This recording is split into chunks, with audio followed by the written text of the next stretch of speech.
Thailand যাচ্ছি, যারা যেতে চান থাইল্যান্ড আসতে পারেন। আর ভিসার প্রক্রিয়া খুব সহজ হয়েছে। মাত্র 3 দিনে থাইল্যান্ডের ভিসা পাচ্ছি, মাত্র 3 দিনে।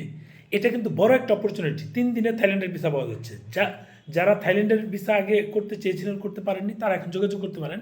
মাত্র 3 দিনে থাইল্যান্ডের ভিসা, এর চেয়ে মানে অল্প সময়ে, বিগত সময়ে হয়নি। কাজে আপনারা যদি কেউ যদি বলেন যে যারা আগে আবেদন করেছে তারাই পাচ্ছে না, আমি এক ফ্যামিলির পেয়েছি 3 কার্য দিবসে, আরেকটা ফ্যামিলি দিয়েছি, আশা করি আজকে যেহেতু বন্ধ, আগামীকালকে ইনশাল্লাহ পেয়ে যাব।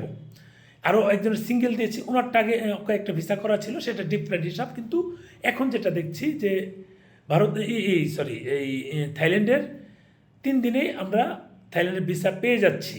এটা হলে যদি এরকম হয়, আবার যে 24 সালের জুলাই পর্যন্ত যে আবেদনগুলো আমরা পেয়েছিলাম, বা জুন পর্যন্ত যে ভিসা পেয়েছিলাম, এবং কন্টিনিউ প্যাকেজ দিতাম থাইল্যান্ডে, সেটা কিন্তু আবার দেওয়া হবে।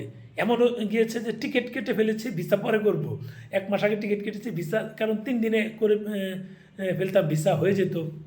এখন আর এই ভিসা কিন্তু নববর্ষ উপলক্ষে মাত্র মানে 3 কার্য দিবসে হচ্ছে। নববর্ষ উপলক্ষে আমি 5,999 টাকা করেছি থাইল্যান্ডের ভিসা।